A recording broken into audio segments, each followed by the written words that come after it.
How many of you know the story of the emperor's new clothes? Or you've maybe at least heard that title before.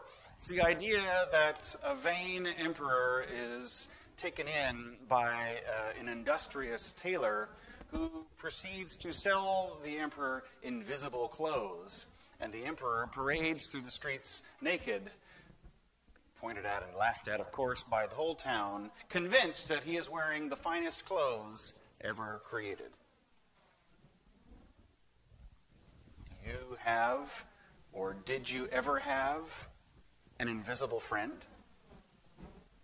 You can say if you had an invisible friend growing up. I asked it, do you have? If you still do, make sure that they silence their cell phones during worship. Your invisible friend and their invisible phone. What sort of invisible things do we rely on?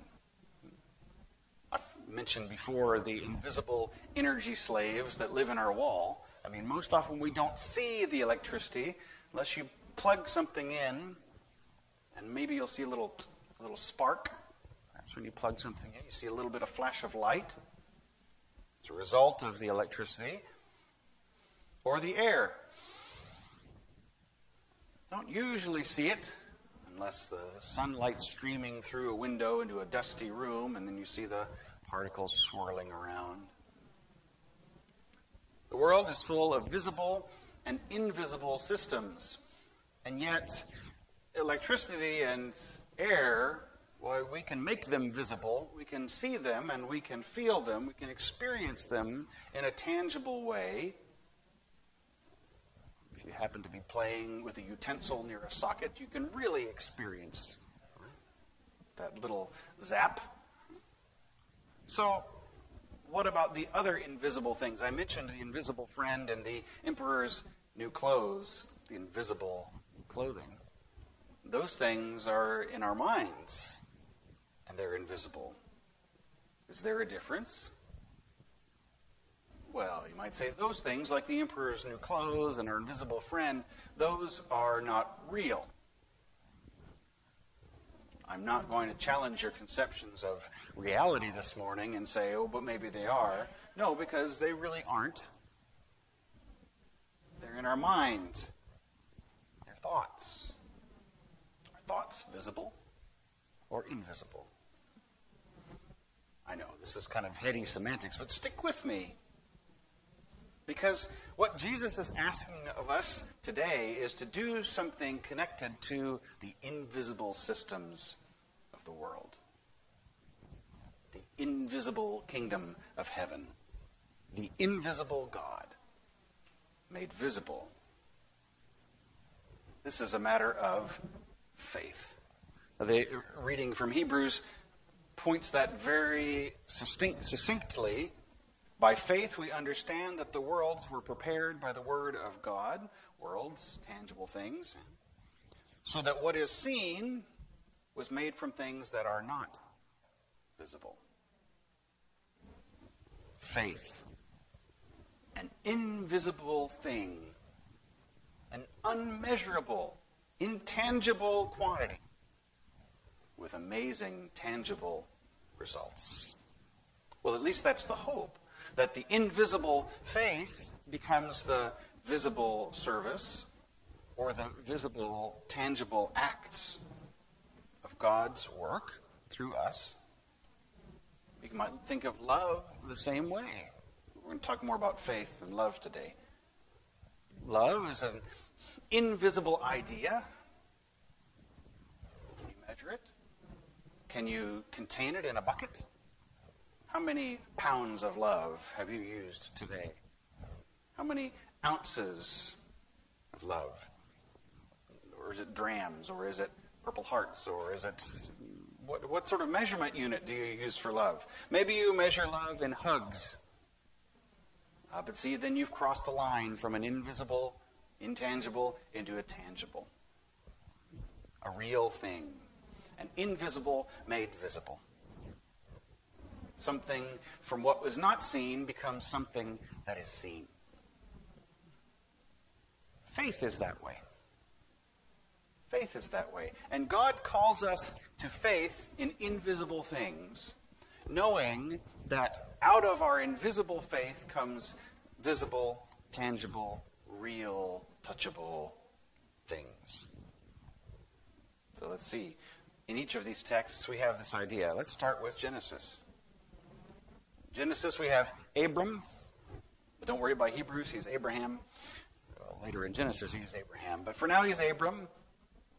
Avram, the father of people. The Lord came to Abram.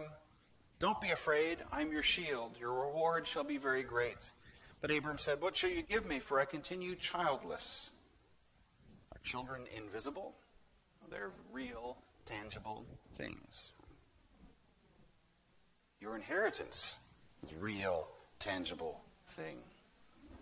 Unless you deal strictly in virtual currency, and then I suppose it's not real. Until you want to use it, then it becomes real. No, with children, real, tangible things. Abram says, that's it. My line is done. If you think about it, family tree is, past a certain point, invisible. It is an invisible system, a structure that is created based on parentage and lineage. Say, this is my son, and I can say, that's just a boy. But the idea of son, is that visible or invisible?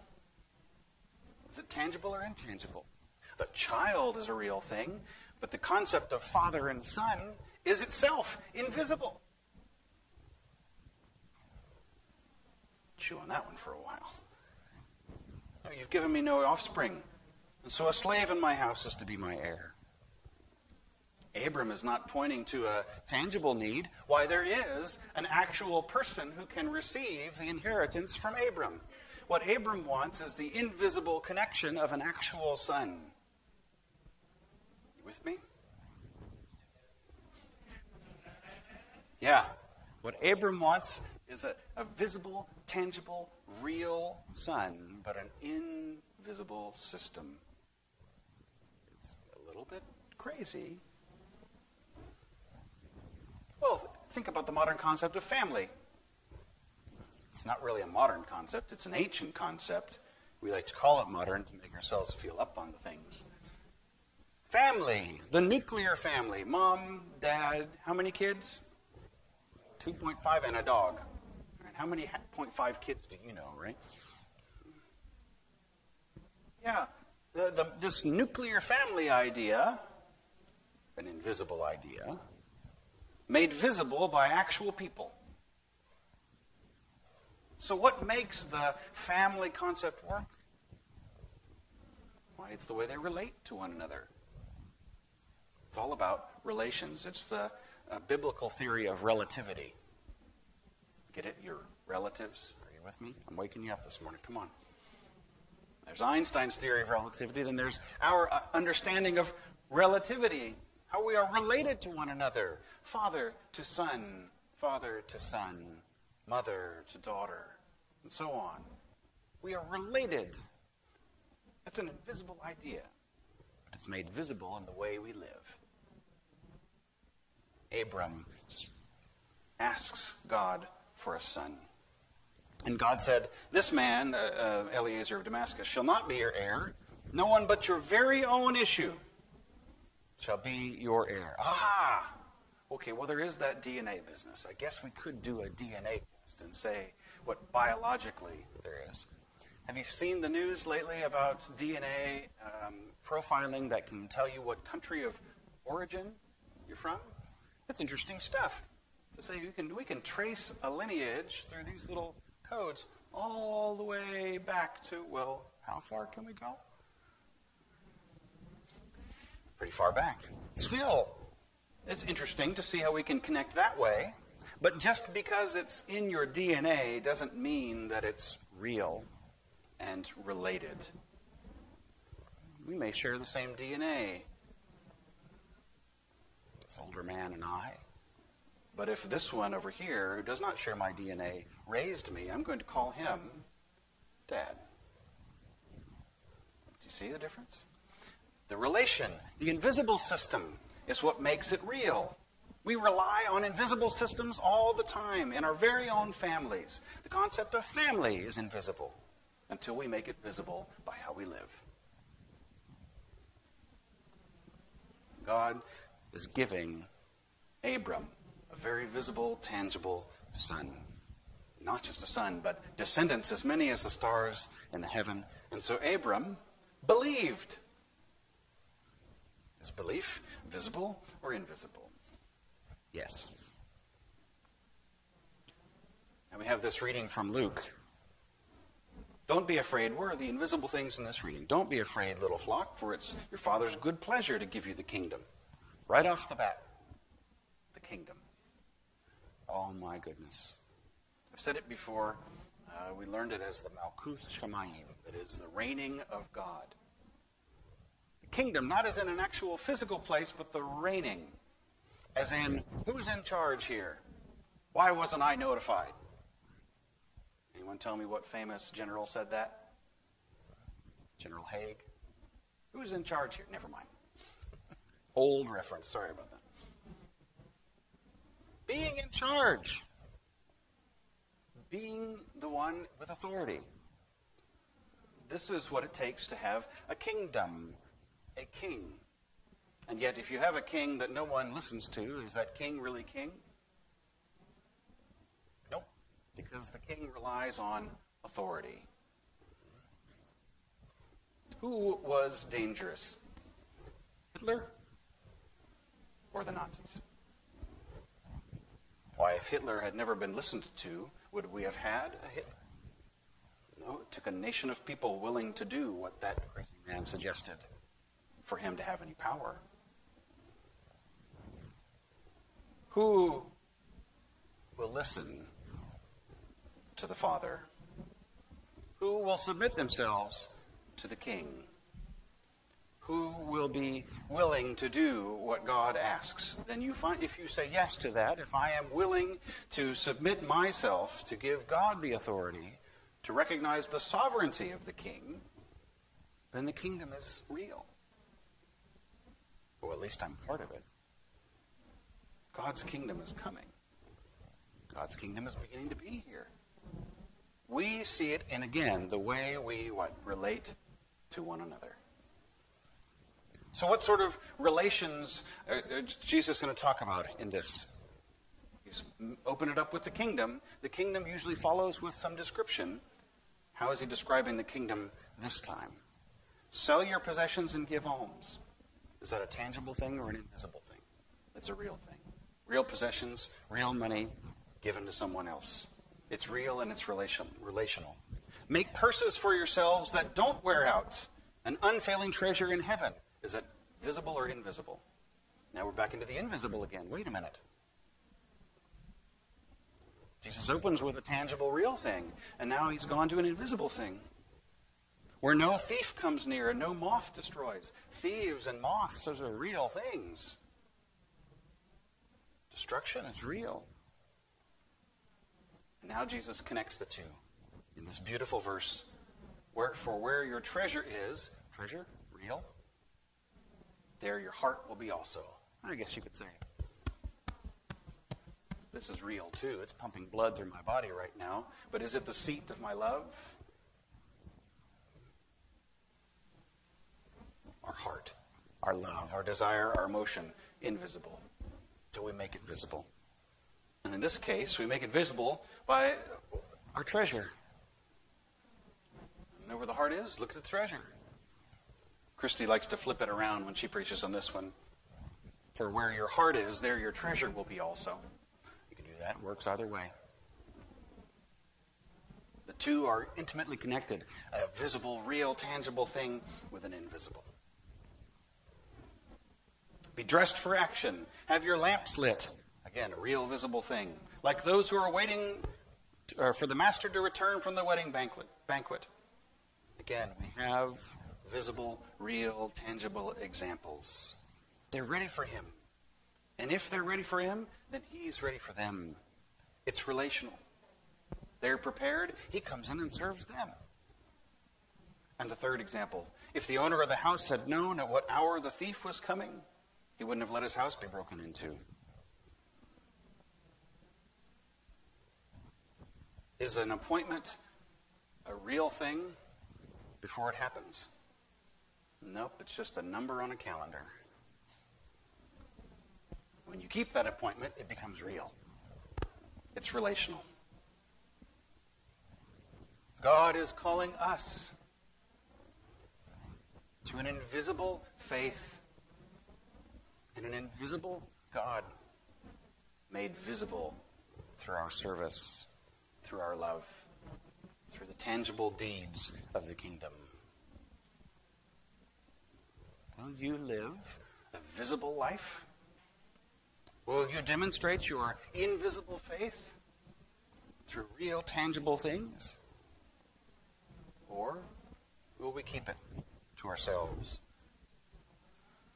The trouble is, even then, that produces, visible results. There's a time and a place for getting rid of stuff, for purging out. You eat a few good meals, there's going to be a purging at some point. Yes? A removal of what is done in your body, from your body. And if you don't, there will be trouble in your gastrointestinal system. See, every decision we make to hang on, to hold close, means things get compounded down the road. So in our faith, we make visible God's invisible systems. By faith, Abraham obeyed when he was called to set out for a place he was to receive. By faith, he stayed for a time in the land he'd been promised. By faith, he received the power of procreation. We see others in the same chapter of Hebrew. By faith, by faith, by faith. And for each by faith, an invisible thing, there is a tangible, visible action. But perhaps the greatest example of invisible made visible is the cross. For God so loved the world. If that's all it said, that's an invisible idea. How nice, isn't it? I heard something the other day in church. God loved the world. Yeah. Well, that's a neat idea. Yeah. How do you know God loved the world? Preacher just said God loved the world. Oh, okay. No. We know how God demonstrated God's love for the world. God so loved the world that he gave his only Son.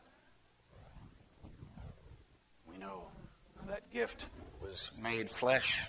That invisible Son came visible in flesh, lived a very visible life, died a very public and humiliating, visible death, has been raised, visible, touchable from the dead. God is in the business of turning the invisible things visible. God's love becomes most visible on the cross. That whoever believes, finish it with me, so that whoever believes in him should not perish, but have everlasting life. We go from an invisible love to a visible deed back to belief. But your belief does not have to be invisible. Your belief can be very visible, so that others can see this amazing faith, this amazing love through Jesus Christ, our Lord. Amen.